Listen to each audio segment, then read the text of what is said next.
Hi. Hi, I'm Lok. In this video, we met up with Lok to interview him and ask him a few questions to get to know him better. What have changed since working for a channel to your own channel? Let me see, because when I was working in DigitalRev, not a lot of people actually know that I work full-time in DigitalRev. A lot of people expect me to work freelance, part-time for DigitalRev, but that time I actually full-time. Yeah, it's a full-time 9 to 5, roughly 9 to 5 job. And then later I work for Photokey News. Photokey News is more kind of like contract, part-time, that kind of thing. And then now I'm really actually solely on my own, on my only channel now. So the difference is that, I mean, on the aspect of what kind of video I make, that is not a big difference. I still talk about cameras that I actually interested in. I give my opinion. Those aspects is basically roughly the same. Of course, before that, I don't really have to worry about the financial part. So I just enjoy about what kind of video I make, this and that. Now I have to also worry about have I put up enough content. So now I'm actually really pushing myself to make enough content rather than before. It was the bloody producer's job to, hey, we only got like 2 videos this week. Work harder, that kind of thing. But now it's actually I have to push myself. I'm actually still really lazy. I'm not working hard enough. So yeah, you can say that now I'm more have to be disciplined. What did you do before DigitalRev? I actually came from Bangkok. I mean, I actually studied graphic design in school, in university. I studied graphic design, and then I have been doing graphic designer for a few years. But in between, I did photographer assistance for a magazine. I've been doing photography assistant for a magazine, so I work for many different photographers, range from fashion, product, portrait. And after that, I get into a company called Red Wolf Airsoft. I've been a product photographer there. So that was when I first tried to be a photographer. I just tried to try something else. So I actually told the boss there that this is my actual first photographer job. So I would take less salary. I just want to have photographer title in my CV. But at that time, I met Kai there. And then they have an idea to make some YouTube videos just to show off their product, the product that they sell. And sometimes I would help with those YouTube videos, but my main job there is still product photography. After that, Kai joined DigitalRev, and then I followed a few months later. And the rest, as they say, is history. Why do you kneel when you're filming yourself? I'm kneeling on the ground filming myself because I'm too lazy to carry a tripod. And then because I like to use this, even Joby Gorilla Pod, I still find it annoying to carry around. So I just extremely lazy to only use this kind of support. This Manfrotto pocket tripod, which is actually pretty good. I mean, well, maybe not here. Kind of. It can be on a lot of places. So because of that, I have to, a lot of time I can't find a high enough place to put it. So I have to lean down, put it on the table, lean down to just, but it turns out it's a really quick way to film, to shoot this kind of just very simple YouTube video. It's the quickest way. And filming myself, I have to film myself just because I have to.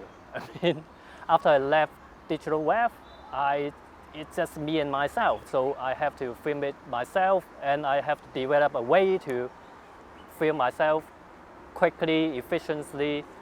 So yeah, How do you frame yourself without a flip-out screen?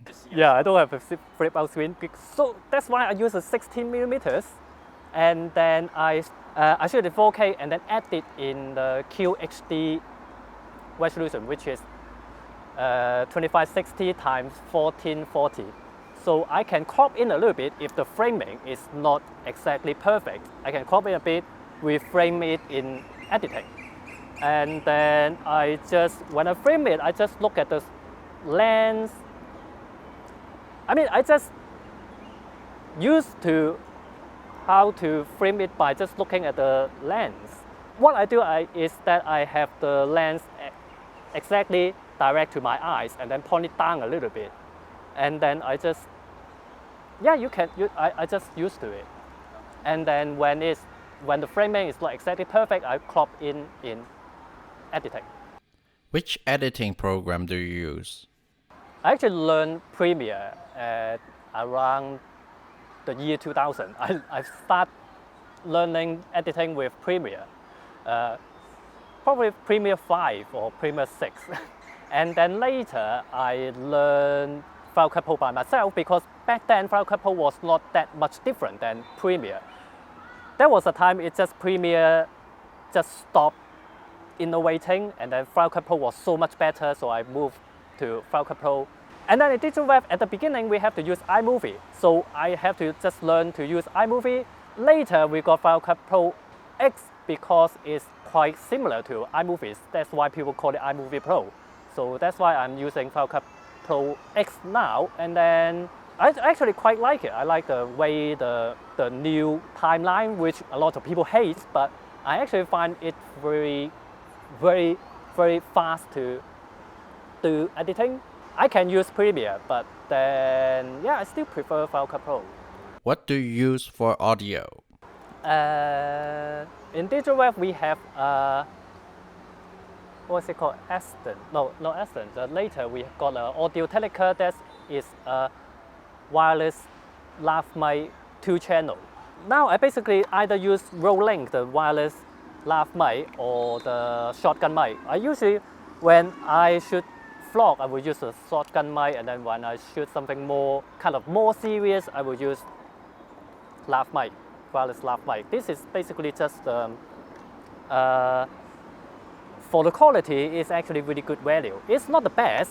It's definitely bigger than Sennheiser, but it's so much cheaper, and the quality is great. Where do you see yourself in the future with YouTube? Wow, this sounds like a job interview. Where do I see myself in 5 years' time? The funny thing is, I never think of that. In my entire life, I never plan. I just see an opportunity in front of me, I like it, I just jump on it, and then see another opportunity, jump on it. I never really think of what to do in the future. I don't have a goal. And then I work hard to get that. The fact is, I never do that, but I never let any opportunity slip between my fingers. I will just grab it. Yeah, I don't want to regret that I haven't tried something. Have you ever thought of making a short film or a feature film? Actually, no. When I was in art school, I have done a bit of short film. When I was in art school, my favorite video to do is music video. So I always into making really short, funny video. So that's why YouTube just fits me. I mean, when I was in art school, I love making music video. I love making really silly, stupid video. So when I graduate from that, I realized I can't do this kind of video as a job. But then suddenly YouTube came along, and then it just I'm totally fit in this YouTube environment, making stupid, silly, short video. Where would you be without YouTube? I don't know. It could be. I imagine maybe I could go back to do graphic design, or maybe I could make social media video content for a company, that kind of thing. I guess, I hope, or be a YouTube, or be a Uber driver. Don't know. Do you have any advice for startup YouTubers? I may not be the best one to give you advice to how to start a YouTube channel, because when I first started doing YouTube channel, I was hired by DigitalRev. I don't have to worry about will this success because someone would just pay for my fixed monthly income anyway. So I'm probably not the best one to advise how to survive with that. And also it's getting really hard these days. It's getting more and more competition. I mean, if I have to make a totally new YouTube channel from ground up, nobody hear about me, I would probably do it part-time first. I would probably do it part-time first because it is really hard these days.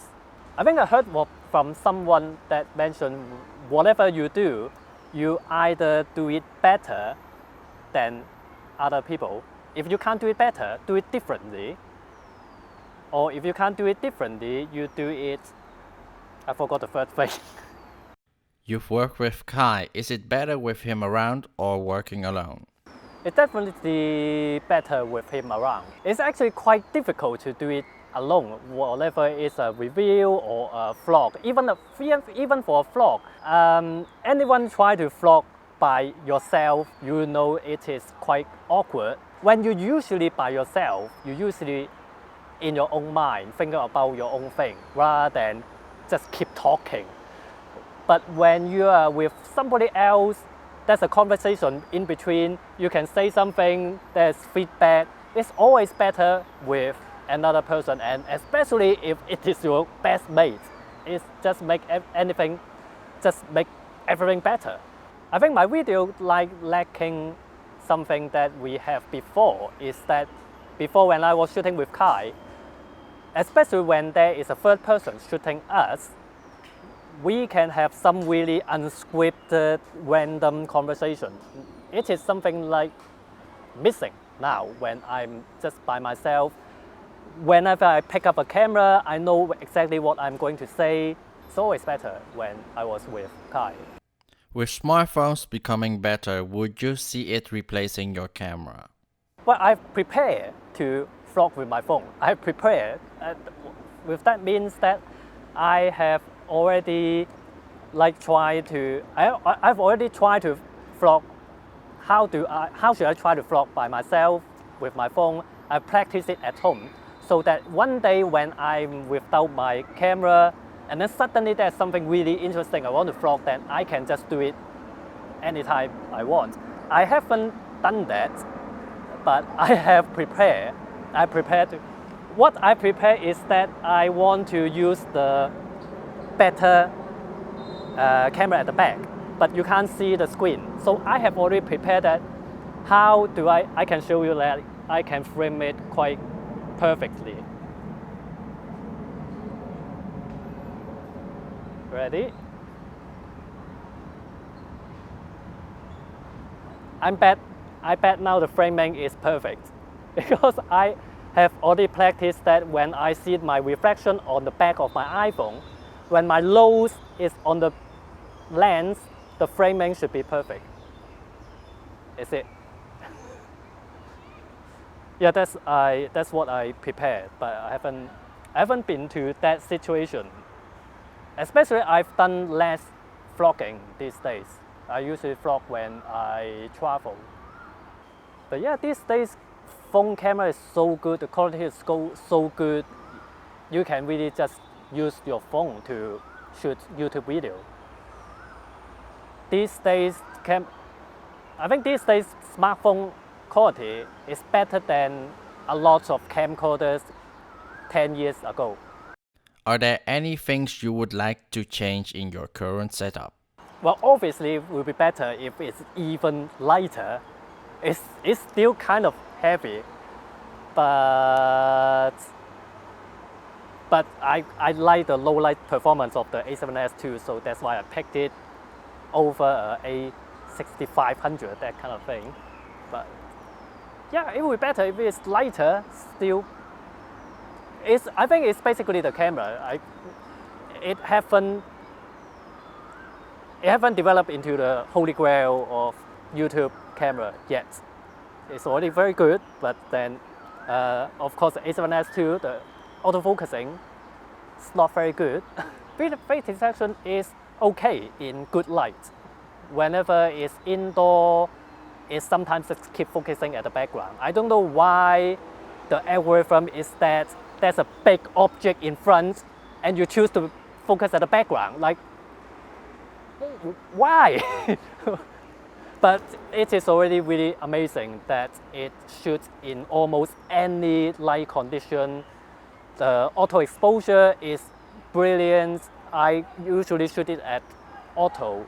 I can just point to myself and it will give me a at least acceptable image without I have to worry about too many things. Especially when I'm shooting myself, I don't want to worry about camera setting. I want to focus on what I'm going to say rather than tweak about the ISO and things like that. So it's already amazing, but I would love to have better autofocusing on A7S II and better battery and a touch screen and a flip-out screen.